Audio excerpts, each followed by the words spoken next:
The deadbolt vibrated before dawn, just enough to wake the old house, and the kitchen smelled like burnt toast and last night's coffee. 11 months of sand still lived in the seams of my boots. My protocol phone lay face down on the table, black glass reflecting a crooked Kansas sunrise. I'd come home for quiet. The quiet kept looking over its shoulder. "Lauren, you brought work, right?" Mom called, voice sweet as a dish towel. "Andrew says you shouldn't leave your computer in the bag. It'll overheat." I slid the encrypted laptop from its sleeve and felt the weight I trusted. Tamper seals intact, smart card snug, air gap holding. "It won't," I said. "And nobody is to touch this." Dead serious. Dad rustled the paper like camouflage. "It's all just paperwork, honey." Paperwork. Intel never sounds like fire until it burns. I set up in the spare room. Blackout curtains cracked an inch, the smell of dust and lemon oil, vents clicking awake. My hands moved the way 11 months had trained them. Smart card in, token handshake, tunnel up. The screen bloomed with a blocky map and the header I never said aloud. I put my badge on the dresser, metal cool, honest, and locked the door behind me. 5 minutes later, the hallway gave itself away. Soft footfalls, whispered bravado, the specific hush of people who think sound is the only boundary. "Mom, it's fine." Andrew's voice, too close. "I had clearance before. She's overplaying it." "Just check if she needs help printing," Mom said, performing concern. The knob turned once, stopped on the lock. A pause. Then the small, stupid sound of a bobby pin meeting a cheap latch. I stood, calm rising like a checklist. "Don't," I said to the door because sometimes warnings save everyone time. The latch clicked anyway. The door opened 3 inches. Andrew's grin slid in first. He'd kept the contractor swagger, lost the contractor rules. "Relax, Captain," he said. "I'm not the enemy." "Close it," I said. "Now." He swung it wide. Citrus cologne and stale beer met lemon oil. Mom hovered behind him with a laundry basket for cover, guilt arranged into usefulness. Andrew's eyes found the laptop the way a moth finds heat. "Neat," he said, stepping past me. "What are we looking at?" "Nothing you can see," I said, moving between his hands and the keyboard. The token timer pulsed in the corner of the screen, green, patient, counting the way good time counts. He reached around me, fast, practiced, and thumbed the trackpad. The map repainted. A folder tree blinked. He didn't read labels, he read locks. "Come on, this is basic," he muttered. The way men mutter when they mean I'm bored by rules. He snapped a photo with his phone before I could stop the motion. Reflex, entitlement. 2 taps, send. "Andrew." My own name left my mouth wrong, I corrected. "Bennett." Command voice, not sister. "Put the phone down." Mom tried a line I'd heard since high school. "Don't be dramatic, Lauren. It's family." The token timer rolled over. The screen flashed a line that turns bones cold. Session anomaly detected. My protocol phone vibrated on the kitchen table like a trapped heart. Through the door, I heard it find its war tone. Andrew smirked and held the phone higher, angling the glare. "Chill. I'm forwarding to a friend. He's still in defense tech. He can tell me if this is even important." "Andrew, that is a federal crime," I said, every word clean. "Step away from the terminal. Hand me the device." He rolled his eyes. 8 words like always. "It's just a picture. Don't freak out." The laptop chimed. Unauthorized mirror attempt. My stomach landed 2 inches lower. I palmed my badge, pulled my own phone from the table in one motion, and opened the Army security app. The red tile blinked like a wound. Breach code 7. I pressed and held. The app asked me once, confirm, and I confirmed. The phone accepted my life, my rank, and my oath with a single haptic thud. "Mom," I said, not looking away from Andrew. "Step back." "What did you just do?" she asked, laundry basket squeezed white. "Called the people who keep us alive," I said. "Please go to the living room." Outside, a distant diesel note rose, low, controlled, real. The neighborhood's birds paused like trained witnesses. My protocol phone lit, increasing heartbeat. CI notified. Hold in place. Do not pursue. My badge on the dresser looked like what it was. The only reason the next 10 minutes wouldn't eat me too. Andrew's smile faltered when the first siren refused to wail. Tactical response doesn't arrive loud. It arrives true. A shadow crossed the front curtains, boots where lawns were supposed to be. The radio on someone's shoulder crackled clean. Andrew swallowed. You called the army on your family? No, I said. You called them when you hit send. The house inhaled rotor wash, distant, cautionary. Tires kissed curb. A hand hit the front door with a deliberate, measured knock that belongs to men who don't repeat themselves. Army counterintelligence, a voice announced. Captain Bennett, confirm. I moved past Andrew, past Mom's fear, past the laundry basket, and walked to the hallway with my badge in one hand and my phone in the other. The air tasted like dust and coming rain. I opened the door to a line of tactical badges and steady eyes. The lead agent's breath steamed once in the cool, then disappeared. Captain Bennett? He asked. Confirmed, I said, lifting the badge. Breach code 7, origin, this address. Compartmented session live, anomaly flagged. Unauthorized capture by Andrew Bennett, former contractor, device in hand. Behind me, Andrew's phone buzzed like a guilty insect. A notification banner flashed and died on his lock screen. He didn't look down. He didn't have to. He knew. Hands where I can see them, the agent said. Calm, professional, the kind of voice that fixes timelines.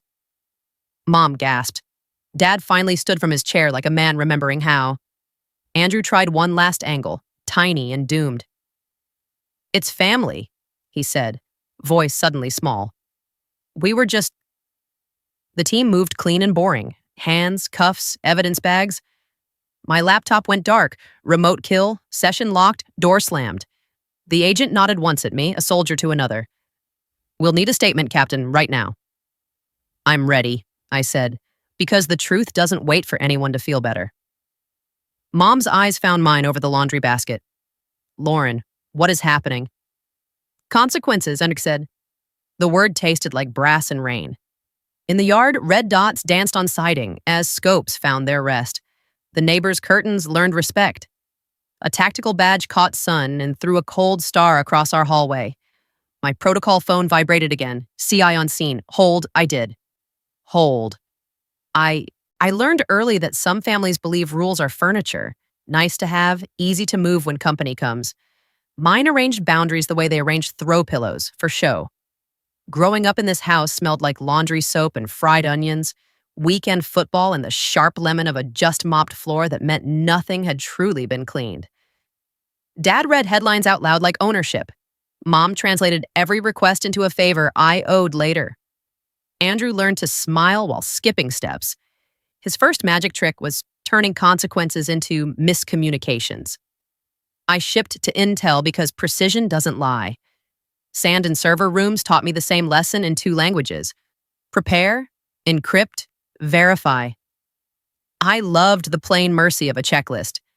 The way each square could steady breath and quiet a room. Clearance wasn't a status to me. It was a vow. Passwords lived in muscle. Protocols slept in the bones. Home never learned that dialect. After Andrew lost his clearance for a procedural misconduct, Mom said it like weather. These things happen. He framed it as politics, not choices. They overreacted, he'd shrug, cologne loud enough to be a defense. Dad added the chorus, your brother's brilliant, as if brilliance burned clean. They called my job defense paperwork. I called it not getting people killed. On video calls from downrange, I'd set the camera high and the background playing. Mom would ask if I'd met anyone interesting. Dad would ask if we were winning. Andrew would pivot to contracting stories, NDAs he didn't respect, toys he shouldn't have touched. I'd log off and run a hand over my badge until my heart rate matched the metal's indifference. Leave meant 4 days of Kansas quiet, and a spare room that still smelled like my high school desk. Wood dust, eraser rubber, the faint tang of old dry erase.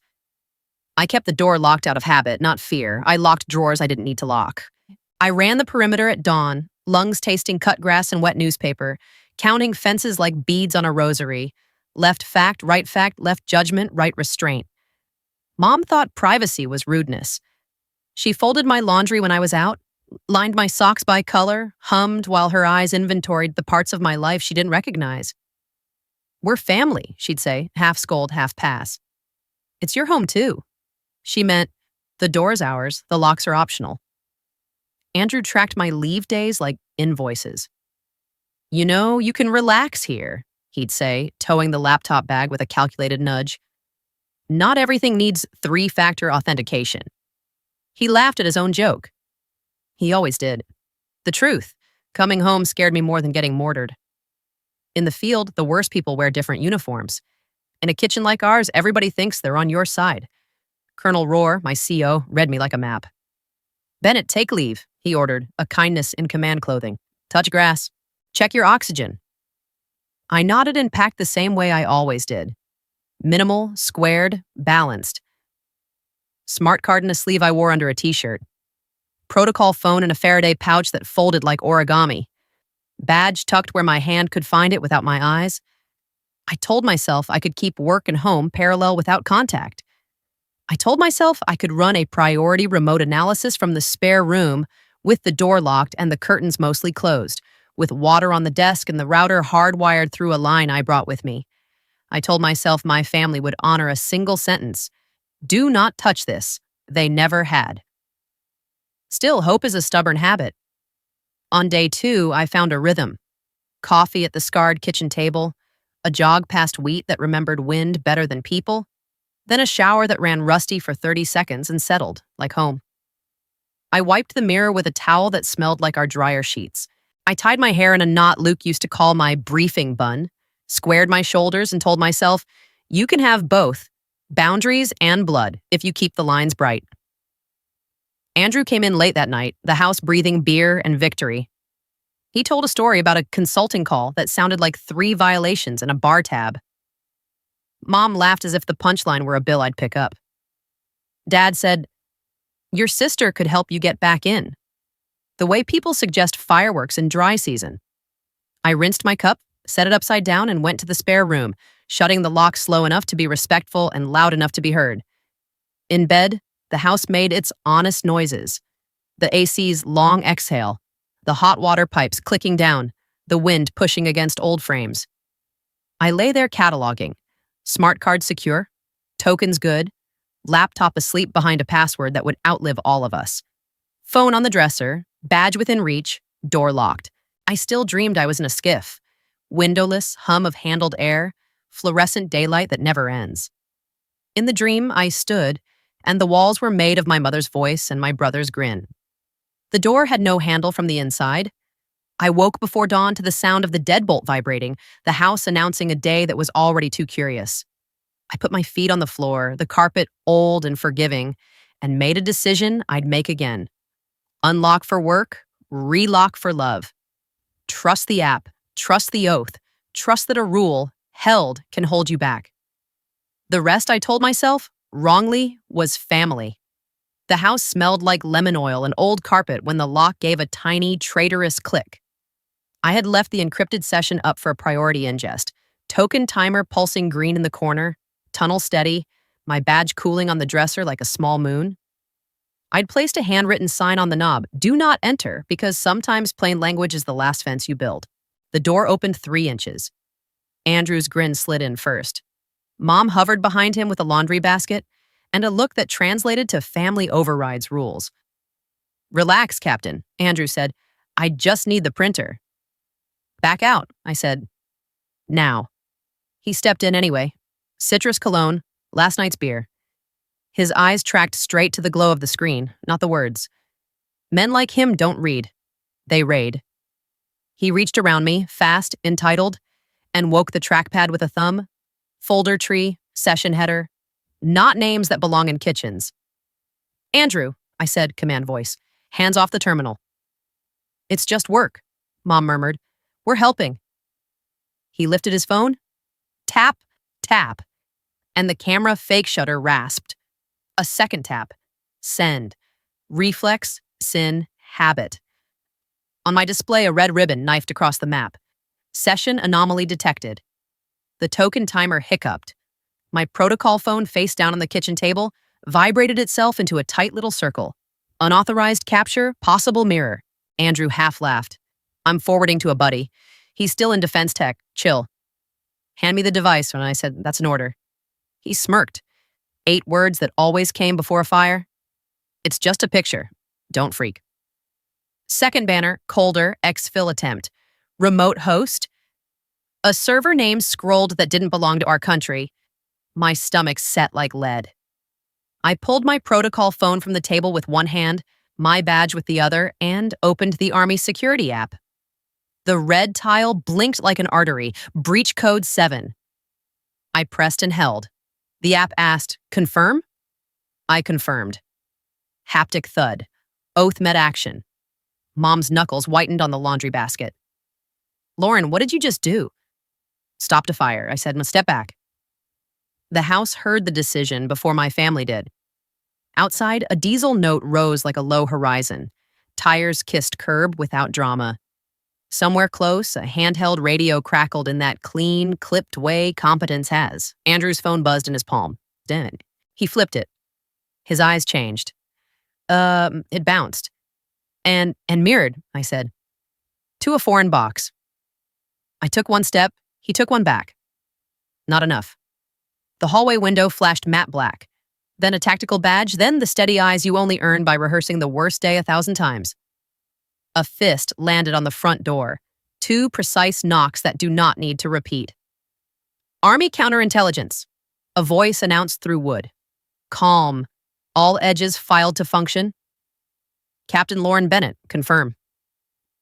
I moved past Andrew, past Mom, badge out, phone screen up. Dad finally stood from his chair like someone had called his name in church. The air tasted like dust and incoming rain. I opened the door. Captain Bennett, breach code 7. Origin this address, I said. Unauthorized capture by Andrew Bennett, former contractor. Device in hand. The lead agent's gaze touched the laptop behind me. The session now dark, remote kill engaged. Then settled on Andrew's phone. Hands where we can see them, he said. Tone that smooths chaos. Red dots skated over siding and found their rest. My neighbor's curtains learned the weight of privacy. Andrew tried one last script. It's family, he said, voice thinning. We were just... Stop, I said. You called them when you hit send. The team flowed through the living room, clean and boring. Cuffs, evidence bags, photos. My badge warmed against my palm as if to say, hold the line.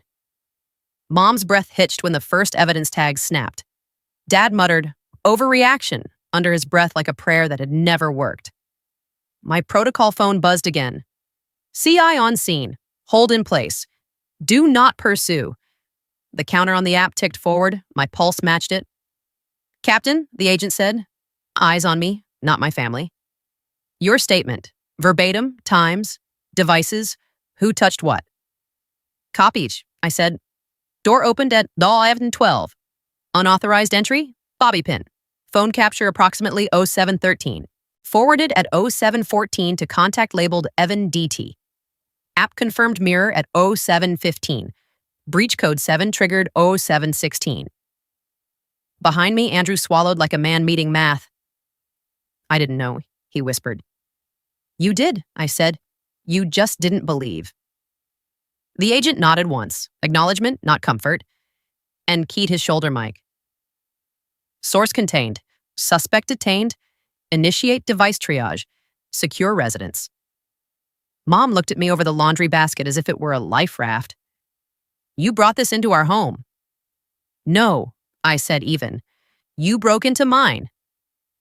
Outside, a rotor thumped distance into the sky. Inside, the house smelled like lemon oil and fear. A tactical badge caught a ribbon of sun and threw a cold star over our family photos. The agent angled me toward the dining table. Wood nicked, surface clean, and set a recorder down. He clicked it once. The red light glowed, small and absolute. Begin, he said. So I did. They cleared rooms like they were reading a manual aloud. Hallway, closet, crawl space. Voices low, steps soft, nothing dramatic. The house smelled like lemon oil and fear. Blue nitrile gloves snapped, evidence bags rasped. A camera chirped at each angle. Laptop, lock, bobby pin, my handwritten "Do not enter" sign lying face down like a spent warning. All devices, the lead agent said. Phones, tablets, routers, printers, external drives, bag and tag. Mom clutched the laundry basket like it might produce a warrant. This is outrageous, she breathed. We're not criminals. Ma'am, a tech answered, polite without opinion. We're documenting. Andrew stared at his cuffed wrists like they were math. It was just a photo, he kept saying, smaller each time. It was just... Intent follows effect, the agent said gently. He turned to me. Captain Bennett, badge for chain of custody signatures. I set my badge beside the recorder. The metal felt cold, then warmed to the heat from my hand.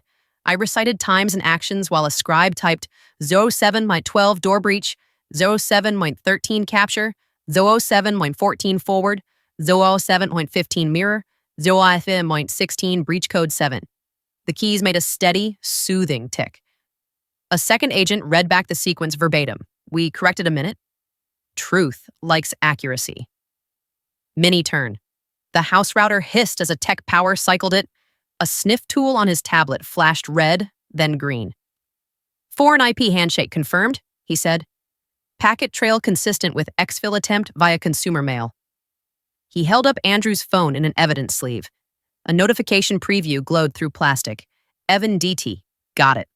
Wild. The text screenshotted the banner and dated it with the stylus's cold little squeak. Outside, tires whispered on curb. A neighbor's mower went quiet mid-row. I heard the tilt rotor's distant thump again and smelled wet asphalt. Weather was rolling in. The lead agent angled me toward the dining table, the wood smooth under my forearms, and slid a consent form across. Voluntary statement now, he said. Then we moved to containment. Copy, I said. My protocol phone, face up, pulsed a calm banner. CI on scene. Hold. I clicked the pen and spoke into the recorder. No adjectives, no apologies, just nouns and timestamps. Mom's voice cut across from the doorway. Lauren, stop helping them. She looked older in the morning light, mascara already blurring. He didn't mean it. He sent it, I said. Meaning is loud, evidence is louder. Andrew tried the family word like a password. This is our house. This is my job, I said. I didn't raise my voice, I didn't have to. They bagged the home printer, the plastic crackled. They collected the bobby pin with tweezers. It went into a tiny envelope with a satisfying papery sigh. A tech unscrewed the router plate. Dust coughed. He set the screws in a neat line the way people who respect screws do. Captain, the lead said softer. You'll ride with us to base. Colonel Rohr is waiting. Bring ID and your protocol phone. We've secured the laptop remotely. I grabbed my badge and phone. Dad finally found a sound. Overreaction, he muttered. It's all overreaction. His eyes flicked to the trophy shelf like a man waiting for a whistle that would put the world back. Sir, the agent answered, almost kind. Overreaction is loud. This is procedure. They walked Andrew out first. The screen door squeaked. A breeze brought cut grass and a hint of rain. Andrew hesitated on the porch, turned as if to make a speech, then swallowed it. The tactical badges moved him toward a bland SUV that smelled like vinyl and policy. Mom's hand fluttered toward him and fell. The cuffs flashed once in the weak sun. A small, necessary metal truth. Mini turn. As they set me in a separate SUV, the lead's phone chimed. He glanced down, jaw tapping once. Foreign server belongs to a known collection node, he told the team, voice cutting even lower. Escalate to Federal Fusion.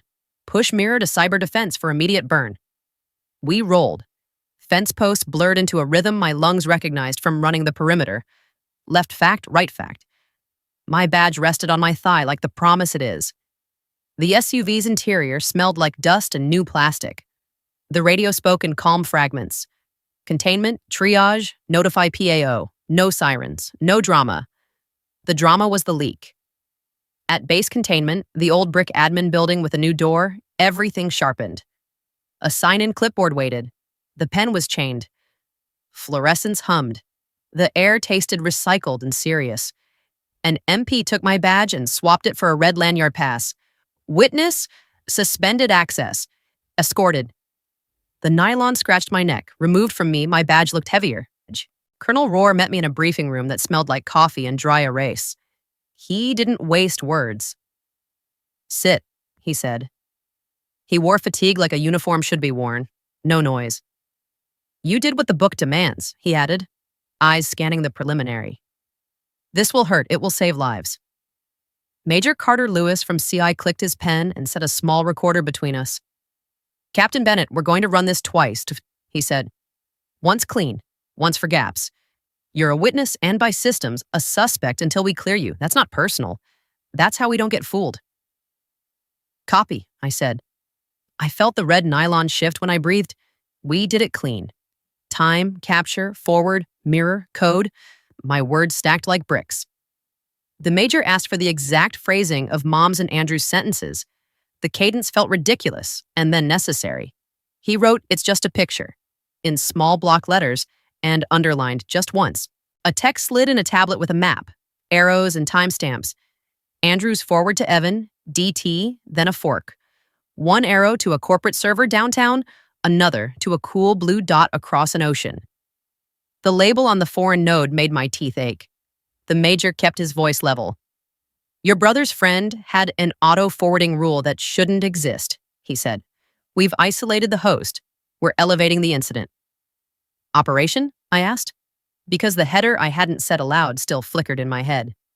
We'll go by code names later, he said. For now, you did not originate this. You contained it. He glanced at Colonel Rohr. She's suspended pending review. Colonel Rohr nodded once and slid a laminated card across, suspended. Access under review. My photo ghosted in grayscale. The plastic felt colder than the badge ever had. You'll stay on post escorted, he said. I'll have PA keep you out of cameras. Your family will be loud. Do not answer the phone. Mini turn. The door banged once. An analyst leaned in, breath thin. Sir, CI just got a bounce. Content tags ping a compartmented package. Codename Iron Prism.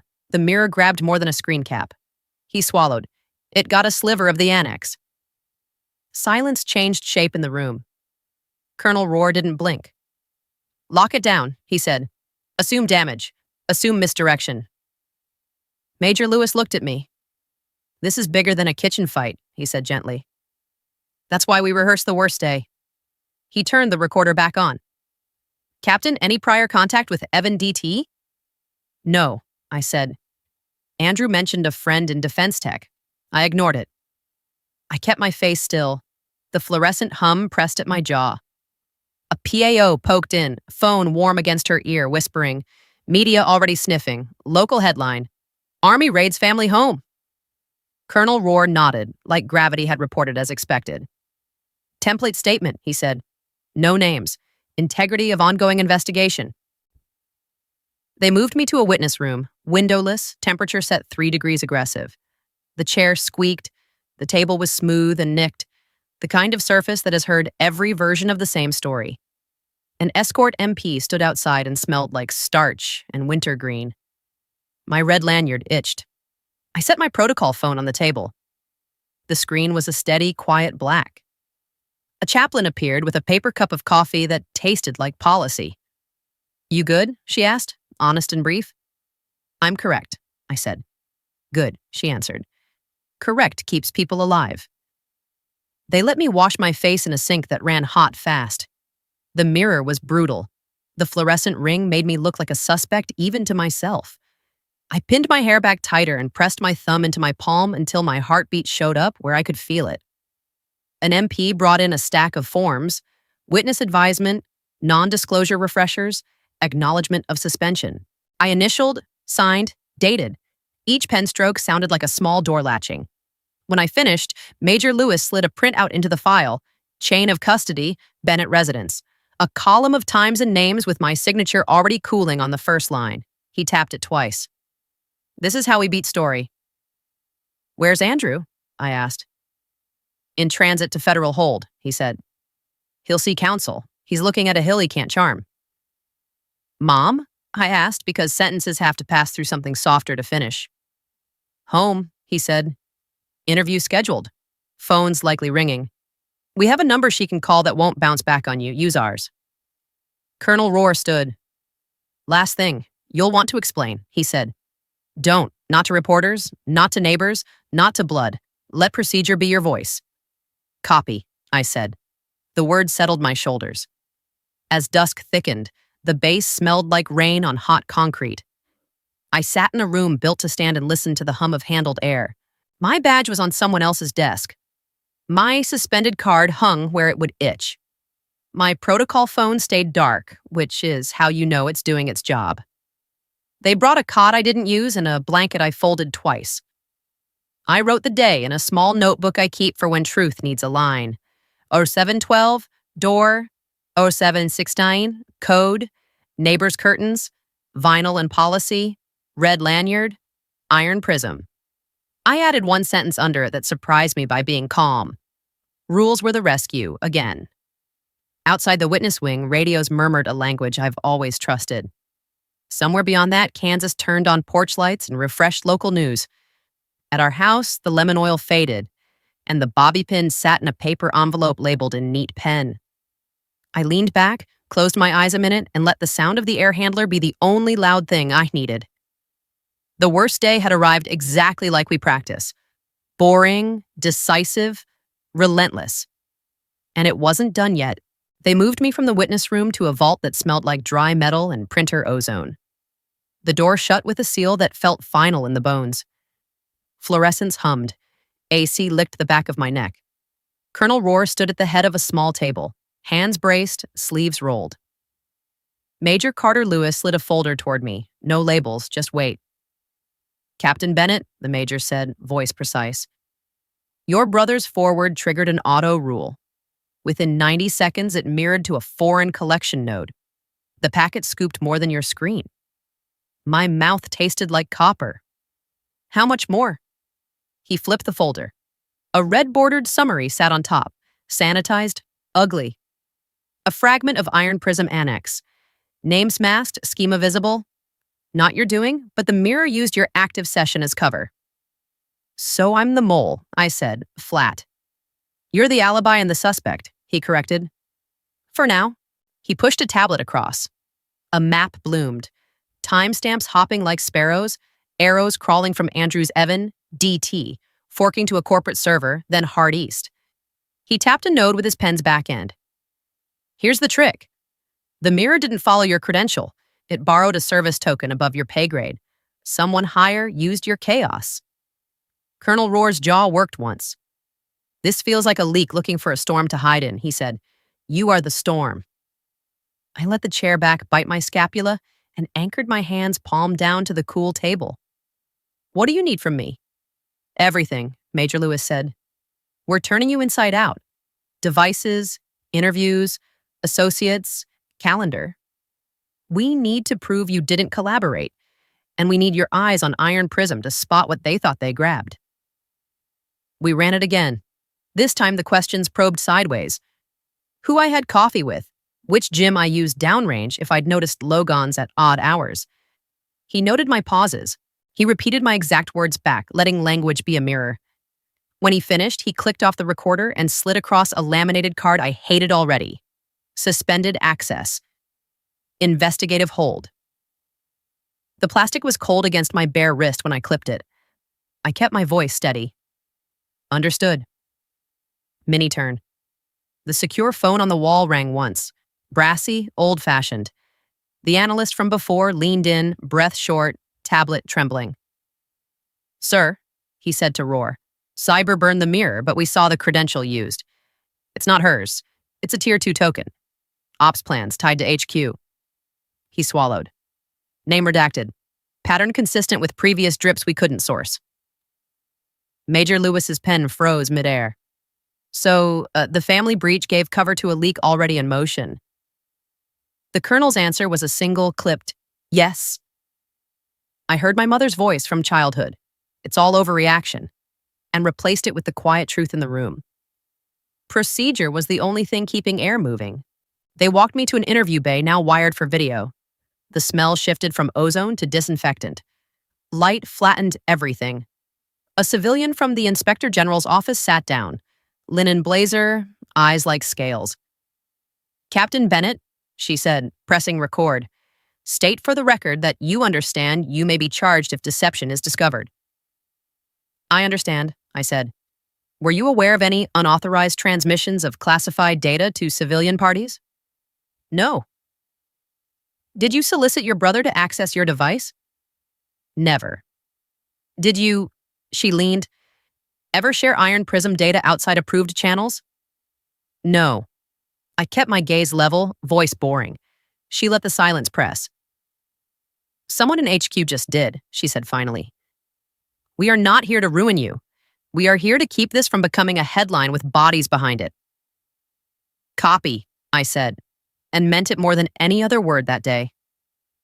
Outside, rain found the roof, soft at first, building into a steady drum. Steady. The room smelled like wet concrete and printer heat. My protocol phone stayed on the table, a dark glass that respected rooms. The major returned with a printed sheet, chain of events, external, media monitoring clipped at the bottom. Local station, Army Raid Rocks Quiet Street. National blog, source claims female captain at center of spy swirl. My sister's number lit my personal cell on silent, a ghost-tapping glass. I let it die. They marched me into an internal panel, Colonel, Major, IG, JAG Council I'd never met. The JAG slid a paper across, advisement, subject, suspect, dual status. The sentence underlined itself. You are not under arrest. You are under oath. I testified to my own life in a tone I could live with. I handed over my personal devices, a phone that smelled like denim and back pocket heat, a watch that knew my morning runs. The tech bagged them with the same care they'd given the bobby pin. Respect looks like that. Mini turn. The door opened and a PAO stuck her head in. Press at the gate, she said. Local politician tweeting about overreach. Also, she aimed this at me. Your father gave a quote. My throat tightened. What did he say? She read off her screen, monotone mercy. Overreaction. She looked up. That's all. Colonel Rohr didn't flinch. We'll hold the line, he said. No names, no spin. Major Lewis turned the recorder back on for the final line. Captain Bennett, did you trigger breach code 7 knowing it would bring tactical into your family home? Yes, I said, because rules are the rescue, even when they leave scars. Silence followed, clean, not punitive. The IG capped her pen. That's enough for now, she said. You're escorted to quarters. You are not to contact your brother. We will. They stood. I stood. The red lanyard scratched my neck again, a petty indignity that told the truth about how this works. Procedure first, pride later. As the MP led me down the hall, the rain found its full voice and the air turned metallic cool. My badge wasn't on my chest. My suspended card was. My name hung in rooms I couldn't hear. In a corner TV on mute, a Chiron crawled under a raided house that looked like mine. It was mine. I stopped at the window that looked out over the parade field, grass darker under the weather, flag at half-staff for another reason. I raised 2 fingers to the glass. Tap, tap.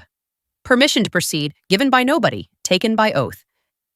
Behind me, the MP waited. Boots quiet on tile. The worst day had grown bigger than my family, which is the only way worst days become useful. Somewhere up the chain, a leak had met its own mirror. If they tried to use my chaos as cover, they'd learn what cover feels like when protocol holds. Thin, temporary, and very, very bright. Rain rinsed the base smell into metal and cut grass. My red suspended access card rasped my collarbone each time I breathed, a petty truth that stayed true. In the witness wing, the air handler hummed like a long exhale. A stack of forms warmed under my hand. Advisements, non-contact, retention of counsel, all the quiet fences that keep chaos in a pen. Major Lewis came back with a manila security envelope, edges sharp enough to teach. Initial charging packet went to federal court, Niparilo, he said. Your brother's first appearance is set. He slid a photocopy toward me. The upper right corner bore a wet purple court stamp that bled at the edges. United States versus Andrew Bennett, 18 USC, paragraph 793, paragraph 1030. The ink smelled faintly of solvent and inevitability. Evan DT? I asked. Detained, he said. His devices lit up like a runway. He's talking to buy oxygen. Mini turn. My escort's radio crackled. HQ token identified. Internal probe opened. The MP's eyes stayed neutral. The words landed and sank. Somewhere above our pay grade, a door had finally closed on someone else's hand. Public came like weather. A PAO set down a printed clip stack that smelled like printer heat and amateur outrage. Local, Army Raid Rocks quiet block. National, leak tied to family visit. Captain suspended. Someone tweeted a photo of our porch with the storm door half open. My father's quote floated under it, overreaction. The PAO's voice stayed level. We're holding with, we protect operations. We don't litigate online. Media calling your cell? I slid the phone across. She sealed it in an evidence sleeve with a zip that sounded final. They moved me to BOQ. Bare room, detergent and tile, blinds that believed in 90 degrees. The suspended lanyard hung on the chair like a red bruise. Colonel Rohr met me in the doorway. Coffee in a paper cup, steam ghosting. We clear you or we don't sleep, he said. You did the book. Let it carry you. I slept in pieces. At 03:14, the door buzzer startled me upright. Escort only, a packet slid under. Witness subpoena. Appearance noted in black caps. Another court stamp clean and unsmeared this time. I ran my thumb along the raised seal until my pulse matched the circle. By morning, Kansas smelled like wet newspaper and frying bacon at the PX. Church friends texted my mother prayers with a side of suspicion. The neighbors mowed around our mailbox and did not wave. Mom left me a voicemail I didn't play. Dad left 2 words by text, the same 2 he'd given the press. Overreaction. I forwarded both to the CI inbox labeled no contact log and wrote the times down because paper outlasts performances. Base transport took me to court. No siren. Vinyl seats, rain tapping the roof. In the gallery, the air held that courthouse mix of floor wax and nerves. Andrew shuffled in, cuffs bright and boring, jaw working for words that had no lanes left. He scanned the benches for a narrative and found only the judge's schedule. The clerk read the charges in a voice that could have been calling weather. Detention pending. Counsel appointed. The court stamp hit the order with a wet thunk. My chest didn't lift or fall. It held. Evan, DT, came next. Cheeks gray, tie obedient, counsel whispering in his ear like instructions on breathing. Material witness hold. His eyes skittered to the clock. Formality's mercy. The judge never raised his voice. He didn't need to. Mini turn. As we filed out, a reporter with damp hair and a microphone sheathed in sponge formed my name like bait. Captain Bennett, are you the mole? The escort angled me through a side door that smelled like bleach and old paint. I answered the only way a red lanyard can. No comment. The stairwell swallowed the echo. Back on post, Major Lewis waited with the thin smile men get when bad news has become structure. Forensics cleared your credential, he said. Not your token. Theirs. He tapped a page. HQ service token. Compromised. You're now a key witness, not a suspect. Admin hold remains until the paperwork catches up. The word cleared didn't feel like victory. It felt like oxygen. My shoulders dropped an inch. The suspended card still itched. The protocol phone stayed dark. That was the music I needed. Public shunning came quiet, as advertised. A cousin unfriended me in a cascade of digital dignity. A councilman tweeted about federal overreach and mistagged a different Bennett. Mom texted a single line that tried to be a life raft. We're embarrassed. I archived it under no contact and took a walk along the parade field. The flag clung to the pole in the wet and then, on a gust, snapped once. Clean report, no drama.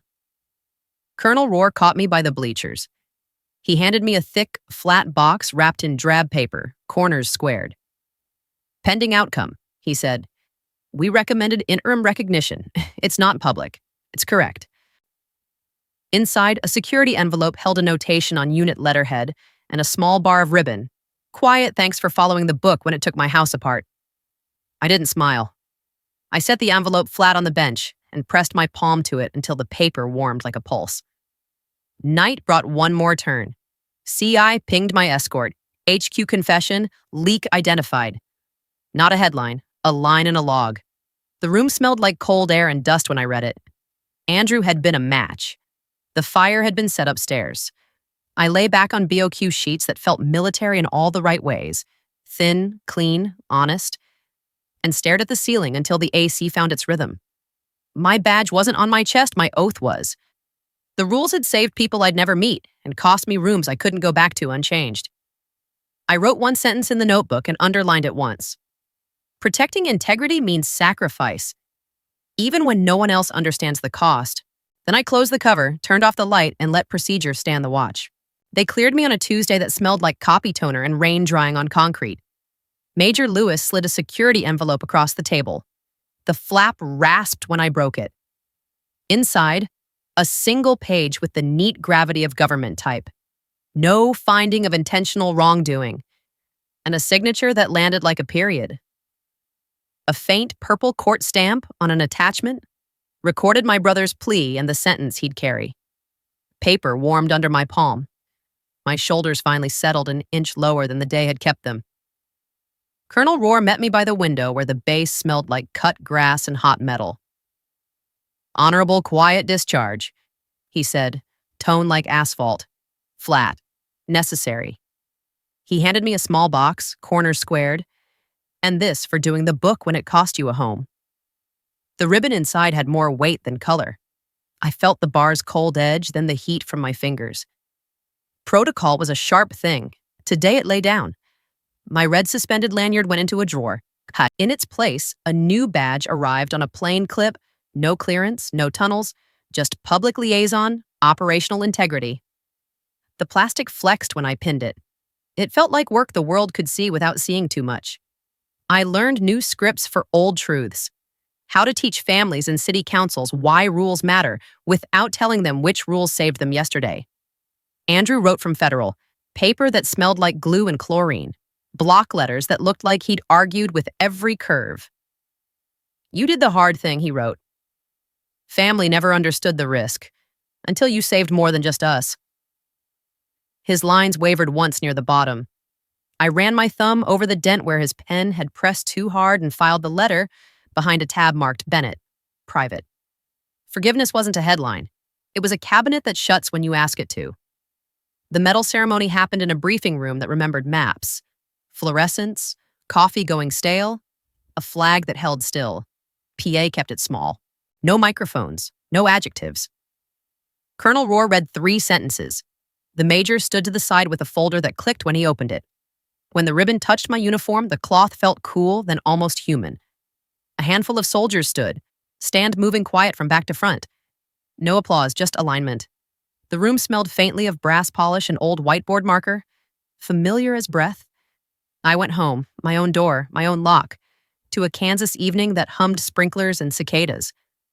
My discharge orders sat on the table, edges squared next to the medals case. The security envelope lay tucked beneath like a spine. I set my old badge beside them and tapped it twice. Tap, tap, permission to proceed. The protocol phone, now just a phone, slept face down. Its glass reflected a sunset that didn't need to be decrypted. Mom called once and left silence long enough to count. Dad sent a recipe clipped from a newspaper as if dinners could fix history. I answered neither.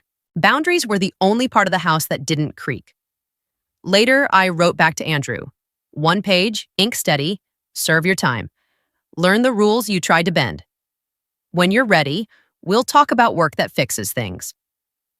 Months passed, and I took the liaison job to town halls that smelled like coffee and styrofoam and floor wax. I watched people realize that paperwork is how planes land and patrols come home. I told them the truest, dullest line I owned. We don't win with drama. We win with procedure. Sometimes they stood. Mostly they listened. That was enough. On my last day in uniform, the air carried that baked dust smell Kansas keeps for afternoons that want to be thunderstorms. I placed the medal in the case, stacked the orders under the badge, and slid the drawer shut. The edges aligned. The room went quiet in the good way. The way that means things are where they belong. Rules were the rescue. Even when they left scars, the biggest cost is invisible. Is truth, loyalty, survival. If you value duty over comfort and believe truth is worth the quiet cost, Subscribe for stories about loyalty, sacrifice, and silent courage.